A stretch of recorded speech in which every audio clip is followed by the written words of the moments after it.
Star Wars right now is the most 50-50 franchise out there right now. Every time they put out a new product, it's either going to be good or shit. But now with Star Wars, we're at the point where you can see it coming because of how literal 50-50 it is.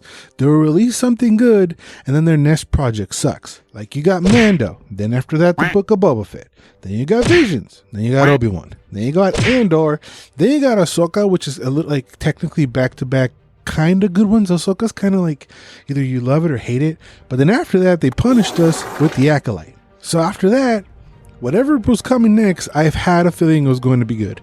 And that project was Skeleton Crew. We're not alone down here. Oh, be warned of booby traps.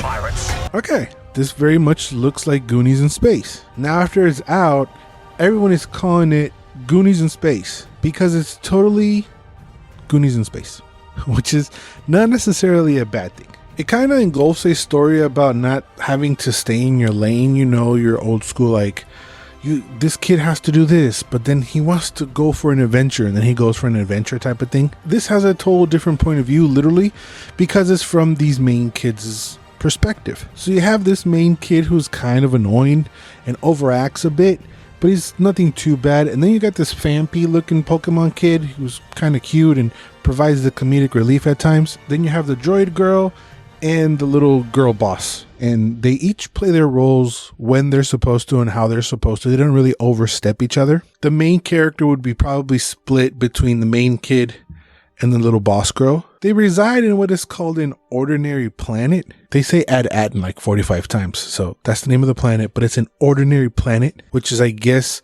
Star Wars talk for just like suburbs, I guess. And so these kids have to take a test that's basically going to determine the rest of their futures and what they're going to be as grown-ups. And the main kid finds what he believes is a Jedi temple. It turns out it's not a Jedi temple at all, and it's a spaceship that them, by accidentally pushing buttons, turn on and accidentally hyperspace themselves away from that planet. A planet that is super secure, a planet that no one actually thinks is real, a planet that is so secluded from the rest of the galaxy. It's like an urban legend, basically. And on this ship, this old droid wakes up called SM-33. This has to be Smee, right? Has to be pirates. Yeah, come on. I mean, Jude Law's in this show, and he played Hook in the last terrible Peter Pan movie. Smee basically tells them that they have to go to this planet to look for directions to try to get back to Ad-Atten. This is where they discover that nobody knows what the hell Ad-Atten is. They run into Jude Law, who's basically like a sober, more of a prick Captain Jack Sparrow. That's how I would describe the character. And he helps the kids escape from this other planet, and this big Brutus guy is chasing after them, who totally looks like a Power Rangers villain. It's not a bad thing. It's actually kind of a good thing, because I'd rather prefer that than like goofy CGI. So they take off, and the whole show is about them traveling to different planets, uncovering the secrets of Ad-Atten, and trying to get back home.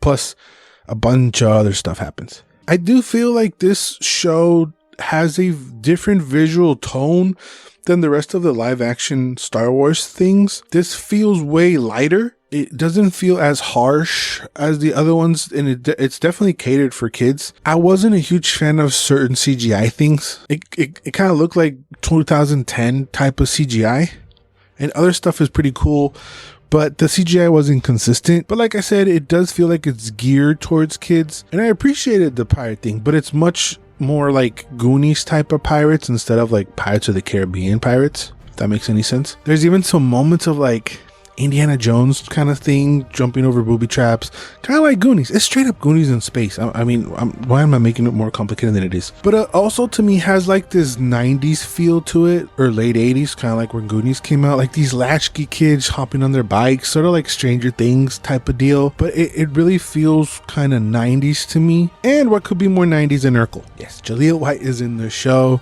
and unfortunately, as much as I like him, I think he was the worst part, like acting wise. He was super cheesy. I don't know why I'm whispering. I guess I'm like, I feel bad for him. I don't know.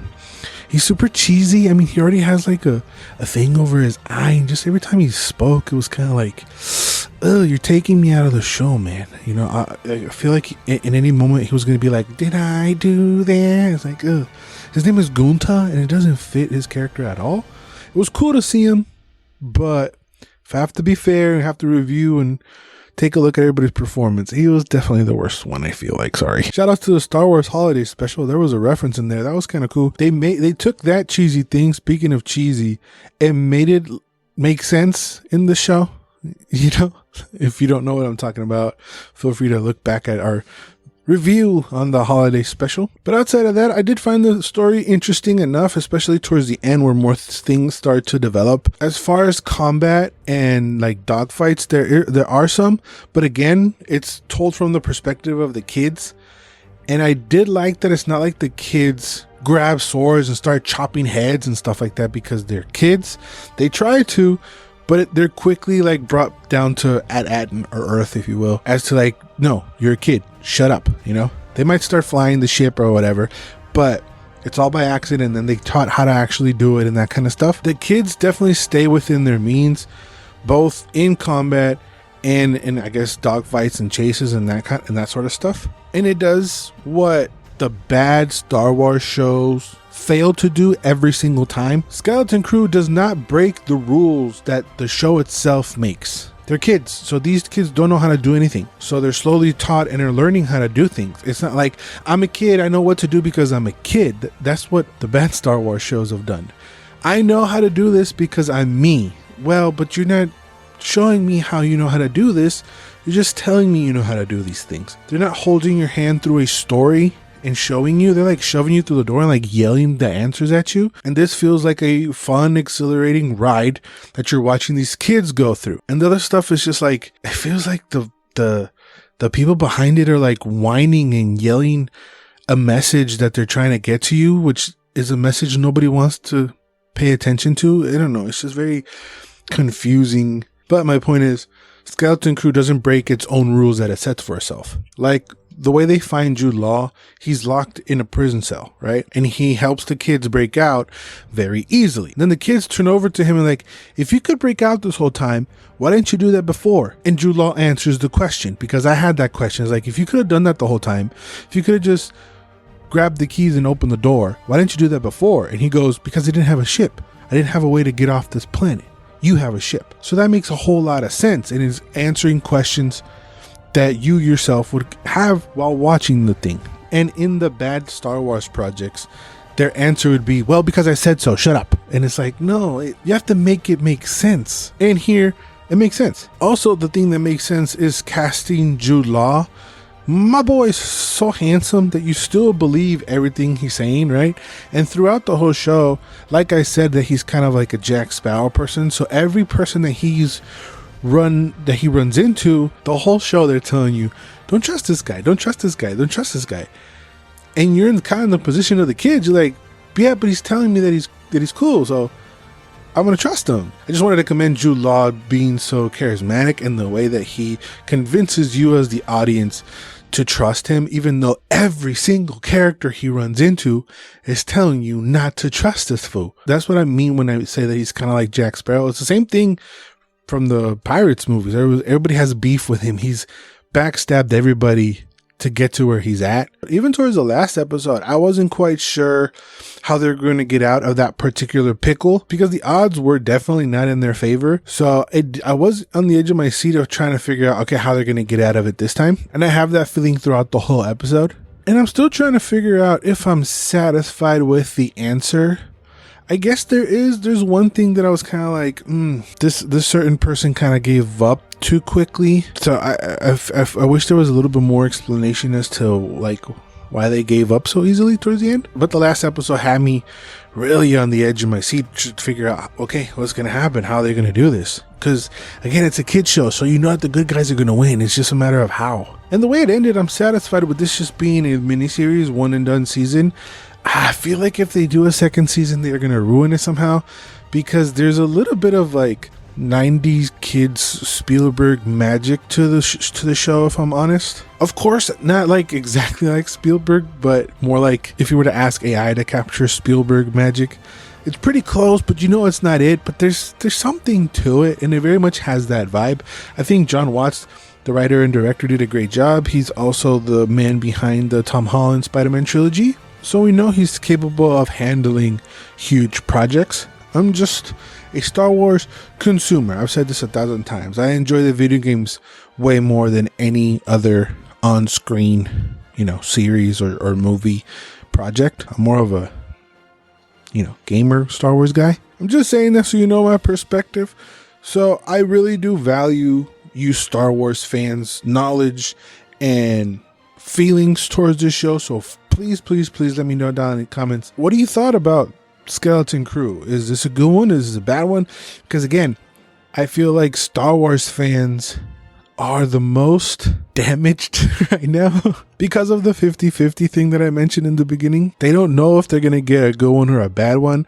And they're at the point where they're just sick and tired of all the bullshit, right? But I believe this is actually a good show. But if you're a Star Wars fan, please let me know, what do you thought of Skeleton Crew? And a bigger question, what do you actually want from Star Wars moving forward?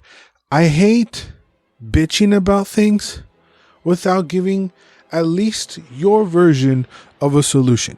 I might be bitching on this channel, I might be bitching on my other personal channel with the video games, but I tried my best to give a solution as well. What I do, what would satisfy my rage or my fandom per se. If you're gonna bitch about it, give me your solution. It doesn't matter if it's wrong, it doesn't matter if it's right. There is no wrong or right answers. I would like to know what you want from Star Wars moving forward if you are a Star Wars fan, because I actually don't mind this type of stories. I don't mind a Goonies in space. I don't mind if we take other very successful movies and tell that kind of story within the Star Wars universe. The only thing I would like is maybe if we don't have to move completely away from it, but still do projects miles, centuries, eras away from the Skywalker thing. That's why I really enjoy the Star Wars Visions, because each episode is a totally different thing. But that's what I would really want from Star Wars moving forward. Again, I'm not a diehard fan, so me, right? But I would like a blank in space told in the Star Wars universe. Give me samurais. Give me the very first Jedi. Give me just crazy shit that no one's expecting. That's what I would want. Die Hard in space. Jaws in space. Give me a horror movie where there's an alien creature chasing around some kids or some shit, and it's some sort of Star Wars alien. I don't know. Yeah, of course, I feel like those movies still have to happen with Rey and all that other stuff. But as long as you're still producing fun Star Wars shows away from that, I wouldn't mind it. If you're a Star Wars fan, let me know what you want, what you think about Skeleton Crew, and any and all Star Wars thoughts. Feel free to use this video to vent. I'm here to listen. So thanks for listening and watching. Remember to always and forever, you do you, and I guess may the Force be with you. I like that they didn't say that in the show too. That's how far and distant it is from the Skywalker thing. They didn't say that the whole time. That's cool. All right, I'm leaving now.